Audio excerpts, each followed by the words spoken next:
Yeah, Mogul Wrestling also one of those bosses that in itself probably shouldn't be an issue for them, but because they are making it so much harder on themselves with how they are playing the boss and kiting the obelisk and whatnot, it's just so much more difficult for those teams. And we've seen so many things go wrong with that kiting strat, and we know that Deplete from Beyond is playing the kiting strat where they have those 4 obelisks that the healer is just running around in a circle basically. And yeah, we've already seen this weekend that lots of those Awaken mobs can snap back to the rest of the group, and then it just causes disaster, and it's just going to be a full team wipe if that happens. That's right, and we looked at how these teams and how these players have really gotten better and better at kiting, but at the end of the day, there's still mistakes that can happen, and Perplex definitely is no stranger to them. But I also think in some cases they've learned a lot as well, Dranos, as to like when they need to just put their nose to the grindstone and keep pushing to make one strategy work, whether they're saying, all right, let's call an audible, let's take care of an obelisk first, and let's see what happens. Yeah, that's one of the really impressive things about the MDI, because the teams don't just play these 1 dungeons. They have 12 to prepare for and all this practice time to like portion between them. That makes it really, really difficult for them to decide exactly what to practice and what to learn to do. That's right. Let's see how their practice is going to be paying off for them as our final round between these two teams gets underway in the Motherlode. All right, so we already see a similar strategy. We see the warriors just run through, tagging the mobs, and we see the hunters go different paths. Basically, what is happening right here is that the hunters are going around this area, tagging the mech jockeys, so they jump into the peacekeepers, and Divine Field also just trying to tag as many jockeys as possible. Then they go into this first boss room area and feign death / shadow melt off the aggro from all of the mobs that are not the peacekeepers. So the peacekeepers will walk to them, which not only give the percentage from the peacekeeper themselves, but also from the mech jockey that jumped into the peacekeeper. And the rest of the trash group reset because of the feign death / shadow melt that they used. Yeah, you can see both teams with the exact same plan here. Huge amounts of peacekeepers all running here at the same time. It's actually a very precise strategy because you need to hit a shadow meld within a very precise window of a few seconds, because it needs to be early enough that the peacekeeper hasn't been piloted in yet, but late enough that nobody else's has yet been either. So it's pretty dangerous here what these teams are up to, but they've managed to perfect this to an extent. We've seen it go wrong a little bit a few times so far this weekend. Definitely have seen it go wrong, but it looks like both Perplexed and Deplete from Beyond did refine this strategy, and it looks like both of them did pull it off. At least they pulled off the Shadow Melt / Feign Death. They still could wipe to this boss because the Peacekeepers do a lot of damage. That's why Divine Field and Rentari are just kiting around the room. Thankfully, they do not attack the tank all the time because they stand still to cast his shield, which can be a problem if you have affixes like Sanguine, but thankfully no Sanguine this time around, so they don't have to worry about this, but they still have to worry about which direction the shield is being casted in, because it will prevent the damage dealers to do damage, so they definitely want to make sure that shields are all being casted in the same direction. Yeah, they don't need to worry about it too much as long as everything is dead by the time the boss dies. It doesn't really matter whether it dies, when the boss is at 50% health or whether the boss is at 10% health. That's the most important bottleneck here in the dungeon, is just when the boss dies. So you can see on the side of Perplexed, 10% health on the boss as the last Peacekeeper has just fallen. They are a little bit ahead of where Deplete from Beyond is at, but not by that much. It's a very close game so far. It also looks like Deplete from Beyond does have a little bit less percentage, as there's only one Peacekeeper left they have to do. And yeah, so 2% difference here in trash. Looked like Perplexed maybe had some more extra trash that it pulled on top, which is not a huge difference here. It is teaming, so everything does give a little bit less percentage, but as long as Deplete from Beyond doesn't have to do one extra pull, it is still basically the same.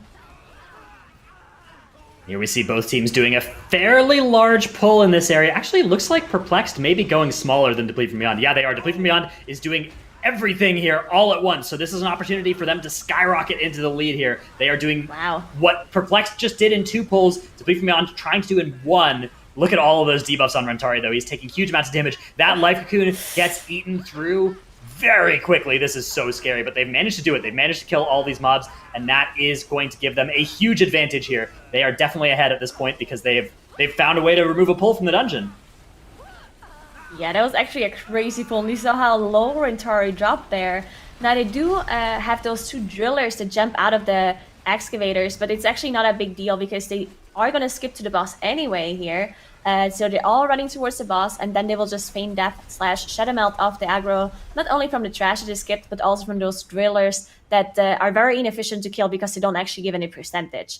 Perplexed, on the other hand, looks like they're dealing with the obelisk here, which is very Once interesting again, because yeah. unless they use it to skip only? No, it looks like they're actually playing it. So Perplexed is going to be fighting obelisks with the last boss, whereas Deplete from Beyond is going to be doing that kite strategy. And that is definitely a difference between the two teams here. I think that the kite strategy has a faster potential time. So I think that if Deplete from Beyond is able to actually do their thing, then they should be able to win here. But their thing is a little bit harder to do. Yeah, definitely a little bit harder to do. We see Deplete from Beyond fighting Astaroth now. 49%, so you can see Perplex is quite a bit ahead on Trash. I mean, Deplete from Beyond also pulls Trash on top of Astaroth, so they'll catch up a little bit, but still a little bit in favor for Perplex. Yeah, because Perplex is going to be able to pull that Trash onto Astaroth as well, and you can see that there, the Taskmaster pull. Yeah. So they're opening up a little bit of a Trash lead here, but 50% of a Tyrannical boss is a large difference, and I think I'd rather be on Deplete from Beyond's side of this, although you have to factor in the fact as well that, that Awakened Obelisk being gone is... That is a large benefit, too, for Perplexed. Yeah, and you have to also keep in mind that Deplete from Beyond, of course, has to get 100% Trash before they reach the last boss, while Perplexed, because they're playing the Obelisk with the last boss instead of kiting, they can probably skip quite a bit later on, because they get that extra Trash percentage from finishing off those Awakened mobs. And they gain Smog's DPS on the boss, because Smog doesn't have to kite those 4 Awakened mobs. So I think this is definitely still a close game between those two teams, even though it looks like Deplete from Beyond is ahead. The Trash difference and the difference in strategies could still mean that Perplexed can make it back into this game. And again, both of those teams 0 deaths so far. Incredibly clean run by both of them. Yeah, this is a very impressive showing from both of these teams. Honestly, they both have shown what it takes, I think, to be competitive with Wunderbar and with Golden Guardians here. So whoever wins this is going to be a worthy challenger for the Golden Guardians in our next match. This has been just remarkable showing from both teams. Yeah, definitely. Deplete from Beyond now downed Astaroth. They are moving on. You can see Deplete from Beyond actually running triple Dwarf Racial on their Hunters, while, Perplexed actually doing the same. So we see the Dwarves being run instead of the Night Elves. Now, of course, they do have Feign Death, so they don't need that Shadow Melt that we see on almost everyone else. We see Rentari and Igloo also running that Shadow Melt and using it right there as they skip the Trash to the boss. We see Rixath Flame standing there in the middle. The Hunters are going around to misdirect those War Machines on top of Rentari. And we've seen them have some trouble here in this boss, because the Trash on top of Rixa can be very dangerous. Not only for Rentari, you see how low he's dropping here at the very get-go, but also for the rest of the team if that Charge Smash is going on anyone but Rentari. Yeah, this is a really dangerous pull for Deplete from Beyond here. We've seen a lot of things go wrong for teams with these 2 War Machines with Rixa. Look what's happening to Rentari's health. Oh my goodness, the Life Cocoon does come out though, and he will be saved for now. This is such a scary moment, though, as a Protection Warrior is tanking all this stuff. Meanwhile, you can see Perplexed is pulling some Trash instead. They get to pull this Trash because they do not have to pull all of the VMZ because they're not doing that kiting strategy. Deplete from Beyond, meanwhile, they have to pull all the stuff from that last quarter of the dungeon, the VMZ, because they need it all clear so that Igloo can do the kite in that whole space. Yeah, and that Trash is usually not the Trash you want to pull.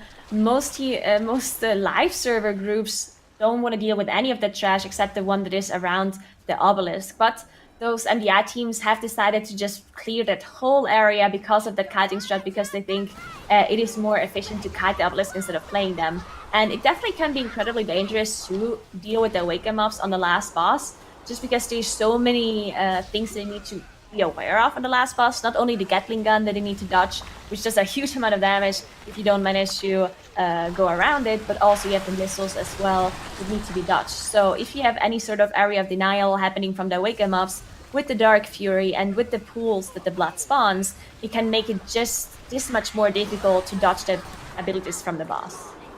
I actually think the Perplexed is ahead here. They are almost at 100% I trash think so count. as well, yeah. Yeah, and Deplete from Beyond needs a lot of trash here. So even though they're killing Rixa 60% ahead of where Perplexed is, that is not, I think, worth the huge trash differential that we're seeing now. Perplexed can just kill Rixa, and then they can run to the last boss, Shadow Meld and Feign Death, and pull the last boss with those 3 awakened enemies, and they are done with this dungeon. So Deplete from Beyond in this final 50% of Perplexed killing Rixa Flex Flame, in order to catch up, probably needs to be able to do the entire trash zone here. Yep, and they're probably gonna do it in 2 pulls. It's just too much for them to pull everything at once. That's why we see them just gather all of this trash on the right side. So 2 trash pulls still left for Deplete from Beyond. While Perplexed, as you mentioned, the last percentage that they need is gonna be from those 3 obelisks. So after this boss, they can run to the last boss and just start fighting. They don't need any extra trash. They are done right after this. Now they don't have Bloodlust available yet, which can cause some issues for them because not having Bloodlust for those 3 awakened mobs at the start of the fight makes it even more dangerous. Yeah, that is a very scary moment. They will get the Bloodlust back in the middle. Actually, you know what? They have another trash pull here. They might just about have Lust on pull. Perplexed. I don't think they have to pull trash, alright? Or sorry, Deplete from Beyond is going to have to pull some trash. Yeah, Perplexed does not. So you're right, yeah. Because Perplexed is trying to deal with those obelisks, yeah, they're going to have to delay this Bloodlust. That is good news, though. That means they're reaching this boss at the 10-minute marker here. I think that is the fastest that a team has made it to this last boss. I think Perplexed may be on the fastest Motherlode time that we've seen so far. Yeah, they might very well be. As they are in the last boss area now, they are using their Feign Deaths to de-aggro that trash that they just pulled, and now they're ready to engage. They still have 20 seconds on the Bloodlust. Maybe they decide to Are they wait. waiting for I'm not really Bloodlust? sure. Oh, no, they're not. No, they're going right in They're here. They'll lust engaging when the it lust. becomes There you available. go. Yeah. Here come those awakened enemies, and these awakened enemies are kind of dangerous on this fight in particular, but the Triple Hunter composition is really good at dealing with all these things. They have the turtle for the fear, they have the ability to move from blood pools no matter where they are, they can dodge the Dark Fury pretty easily, and they can even taunt the Spirit Breaker from Urgroth, so they have really good answers to almost all of the awakened abilities in this fight. It's still difficult, though. Yeah, definitely still difficult. We see Ashine actually using that spot there on the stairs where the missiles actually don't reach from the boss. So that's a position you can use, but the Gatling gun still hits you even if you do stand on the stairs. So that's why he went back inside, making sure he does dodge that Gatling gun. And it also really matters where they position themselves, because the blood of the Corruptor not only spawns a pool below himself, but he also spawns 2 pools below players. That's why they want to make sure they're not in the wrong position to not spawn those pools in a bad spot. And now, unfortunately, the Gatling gun is being casted in a really bad position. There's no way for them to dodge it, so they just had to run through that Gatling gun, and Smok needed to out-heal it. They are almost done with their Wake-em Ups, though. Only the blood left. And once the blood is left, they should be able to finish off this boss easily. So, incredibly done here by Perplexed on that Awaken pull. Meanwhile, Deplete from Beyond, they are doing their kiting strategy here. Everybody who is still in the boss platform is just in so much danger because they don't have a healer here with them. Mogul Razdunk slightly lower than it is for Perplexed, but now Perplexed just has the Mogul as well, and they have an extra player to do damage here.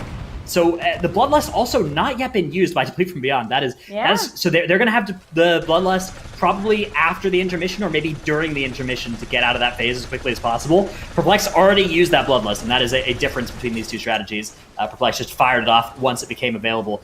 Wow, look how low everybody's health is on Deplete from Beyond, but a huge burst of healing coming out from all of those Mechagon bit band combos and the acceleration of clicks there. So both of the bosses, basically for both teams, just jumped into the air, starting that intermission at the very same second. They're so close to each other, and you see the 0 deaths for both teams as well. Now, the difference in DPS is going to matter so much, not only in this intermission phase, but also in that second phase. Now, Deplete from Beyond having the Bloodlust definitely means they're going to be able to nuke the boss it's Bloodlust faster, versus the healer. Versus the healer DPS, yeah, exactly. That is going to be the difference here. They have to use less defensives as well, because the hunters and Deplete from Beyond, they have to make sure they stay alive, because they don't have a healer to heal them. How's Dr. J going to live this? I don't know if he can. He doesn't have Turtle. He's in an Eye of Corruption. Okay, he somehow is able to live there. I think That may have been a natural dodge for Dr. J to live that drill smash. I'm You not 100% think that's what sure, happened? but I believe that is what has just happened for Deplete from Beyond. Wow, if they win as a result of that, that will be wild. But here it is. Flex Here's is the so Bloodlust. low. There it is, 26% on Mogul Razong for Deplete from Beyond. They have the Bloodlust, 18% though for Perplexed. Look at these two bosses. They are melting, and this is going to be neck and neck between these two teams. 2% now separating these two boss health totals. There Oh are my no deaths God. for either team. 10%. The bosses are on the same percentage. It will all come down. This Now it is is so Deplete from Beyond who's close. ahead. Deplete from Beyond killing this boss slightly faster with that It's Deplete Bloodlust. from Beyond. Oh, they're going to be able to kill Deplete not- from Oh my Beyond. god, it's Deplete Whoa! from Beyond who made it! Misty Wow. Igloo came back. He ran up the ramp, came back, popped way of the crane, added some extra damage, and another 2-second victory. Oh my goodness. Deplete from Beyond's go to the lower finals. What? Wow. Dr. J really dodged that smash? It's the I natural think so. dodge, I dude. think that was a natural That dodge. happened?